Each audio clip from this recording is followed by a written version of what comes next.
সংবাদে আপনাদের স্বাগত। সঙ্গে আমি প্রিয়া। চলে যাব বিস্তারিত খবরে। আসানসোল উত্তর বিধানসভার সংযুক্ত মোর্চার প্রার্থী হয়েছেন বিশিষ্ট সমাজসেবী মোহাম্মদ মুস্তাকিম। তিনি আজ আসানসোল উত্তর বিধানসভার অন্তর্গত ধর্মপল্লী এলাকায় বামফ্রন্ট, কংগ্রেস এবং আইএসএফ কর্মীদের নিয়ে নিজ প্রচার সারেন। ব্যাপক হারে বামফ্রন্ট সমর্থকদের দেখা যায় এই দিন। আমাদের প্রতিনিধির প্রশ্নের মুখে তিনি বলেন, এই নেতাকে এনআরসি আন্দোলনের নেতাকে আইএসএফ প্রার্থীকে বিপুল ভোটে জয়ী করা শপথ নিন। তিনি এই মুহূর্তে ধর্মপল্লী মেন রোড ধরে শিবনের দিকে এগিয়ে চলেছেন। আপনারা রাস্তা দাঁড়িয়ে মোহাম্মদ মুস্তাকিমকে সংগঠিত করুন। সামনে ভোটে মোহাম্মদ মুস্তাকিম এই মুহূর্তে ধর্মপল্লী মেন রোড ধরে শিবনের দিকে এগিয়ে চলেছেন। আপনারা রাস্তা দাঁড়িয়ে মোহাম্মদ মুস্তাকিমকে সংগঠিত করুন। এনআরসি আন্দোলনের নেতা বহু আন্দোলনের নায়ক মোহাম্মদ মুস্তাকিম এই মুহূর্তে শিবপল্লী মেন রোড ধরে ধর্মপল্লীর দিকে এগিয়ে চলছেন। আপনারা মেন রোড ধরে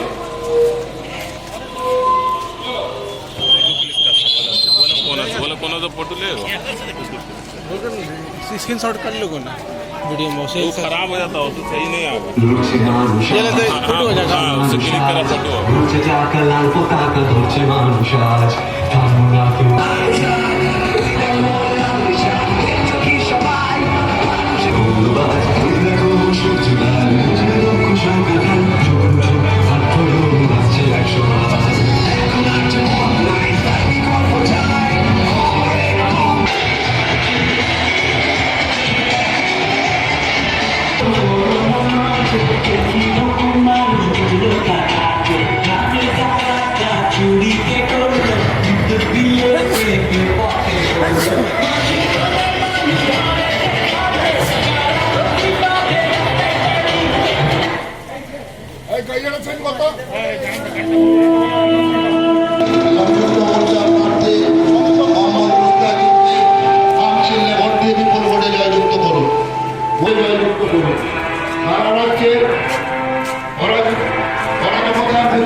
आप जहाँ से खड़े हुए हैं वहाँ पर बड़ा बड़ा महारथी लड़ रहे हैं, आपको कैसा लग रहा है उनका बीच?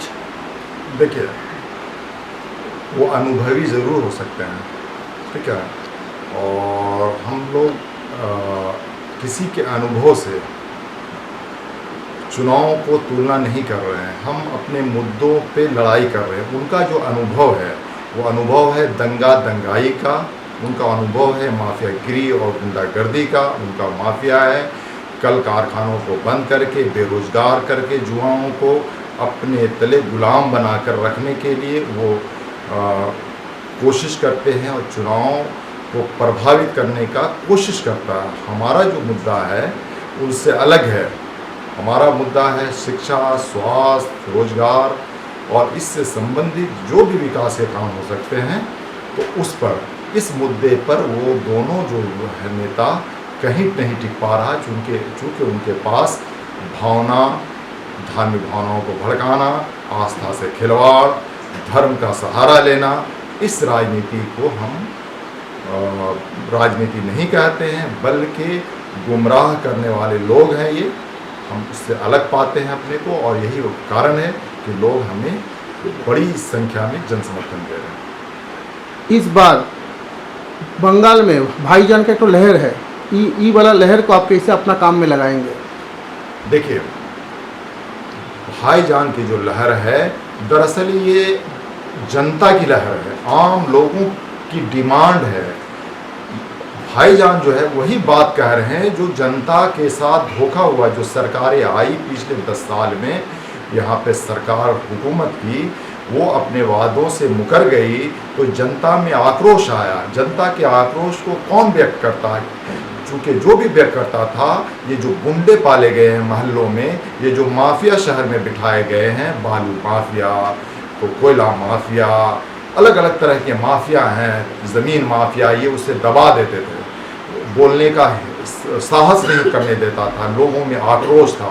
भाईजान उस आक्रोश का एक चेहरा बना, और भाईजान के इस चेहरे को आवाम ने हाथों हाथ लिया। आप आसनसोल उत्तर विधानसभा में घूम रहे, प्रचार कर रहे हैं, कैसे आपको मिल रहे हैं? देखिए, इन लोगों को ऐसा लगा था कि मैं एक उम्मीदवार हूँ, एक विशेष समुदाय का कुछ समर्थन हमें मिलेगा। हमने उनके इस सोच के केंद्र बिंदु को ख़त्म कर दिया। हम ये साबित कर दिए, अवाम ने हमें पूरा जन समर्थन दिया। हम जहाँ जा रहे हैं भरपूर हमें आशीर्वाद मिल रहा है, भरपूर साथ मिल रहा है। खासकर महिलाओं का, लड़कियों का, यूथ्स का ज़ोरदार स्वागत हमारा हो रहा है और वो लोग भरपूर समर्थन दे रहे हैं। आपको प्रार्थी पद मिलने का बाद कांग्रेस से बहुत नेता तृणमूल में ज्वाइन किए हैं हाल ही में, तो आपको कैसे लग रहा है जी? देखिए, कांग्रेस एक पार्टी है, पार्टी एक विचारधारा से चलती है। जो लोग पार्टी बदल दे वो विचारधारा वाले लोग नहीं होते हैं। वो अपने फ़ायदे के लिए जहाँ जाता है वो अपना फ़ायदा नज़र आता है, वहाँ चला जाता है। हमने पहले भी देखा है, कुछ लोग कांग्रेस छोड़कर बीजेपी में गए, फिर बीजेपी से कांग्रेस में आए, कुछ लोग बीजेपी छोड़ के कांग्रेस में आए। इस तरह चलता रहता। उनके पास कोई नज़रिया नहीं है, कोई विज़न नहीं है, उनका कोई मिशन नहीं है। जो जिसके पास न विज़न हो न मिशन हो उसको पार्टी वाला नहीं कहते, बल्कि कहते हैं कि ये लोग अपने फ़ायदे के लिए, अपने मुफाद के लिए आए थे, उनको वो फ़ायदा नहीं मिला तो बदल दिए। शायद वहाँ फ़ायदा मिल जाए, वहाँ नहीं मिलेगा फिर वहाँ से बदल जाएंगे। हो सकता है कि फिर उदास होकर, निराश होकर वो बिना पार्टी का रहें। आप जब डोर टू डोर जब कर रहे हैं, क्या क्या समस्या आपको मिल रही है जनगण का पास से? सबसे बड़ी समस्या जैसे मैंने देखा है, कई जगहों पर गया है, वहाँ पानी नहीं है। ऐसे जगहों पे गए, इसी आसनसोल म्यूनसिपल कॉरपोरेशन में जो एक समय पानी आता है और एक बकेट आता है घर के पास, फिर ज़्यादा चूँकि एक बकेट से पूरा घर नहीं चलेगा तो दूर से पानी लोग धो कर लाते हैं। नाला खुला हुआ है, इतना डेंजर नाला है कि आपको क्रॉस करने में डर लगेगा। वहाँ बच्चे तड़प कर अपने घर पे जाते हैं।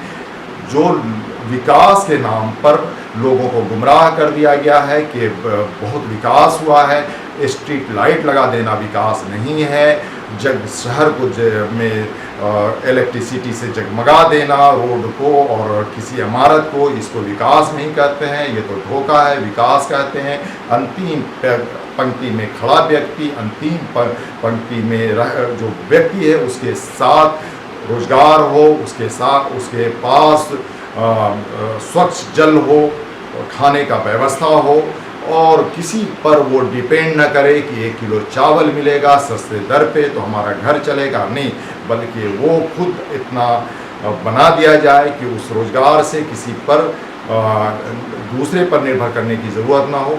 ये सरकार ऐसा नहीं किया, बल्कि शहर में लाइट लगा के उसको विकास कह रही है। हम इसको विकास नहीं मानते। आप लोग का दल अगर सरकार में आती है तो पहले क्या काम आप लोग करेंगे? जी बिल्कुल, हम गरीबों, वंचितों, समाज में पिछड़े दबे कुचले लोगों की जो मूल समस्याएं हैं उन समस्याओं को दूर करने के लिए रोजगार के अवसर उत्पन्न कराएंगे। जो बच्चा स्कूल से नहीं जा रहा है, जो बच्चे को सही स्कूल नहीं मिल रहा, शिक्षा नहीं मिल रहा है, स्वास्थ्य सही तरह से नहीं हो पा रहा है, हम उसकी मूल समस्याओं को दूर करेंगे। चाहे जल का हो, नाला का हो, हर तरह की समस्याएं बहुत हैं जिसको दरकिनार कर गया है। हम इसको नहीं मानते हैं कि हम हर घर के सामने जो है जगमगा देंगे शहर को, ब्लू लाइट लगा देंगे, ग्रीन लाइट लगा देंगे, नहीं, हम उनकी असल समस्याओं को दूर करेंगे।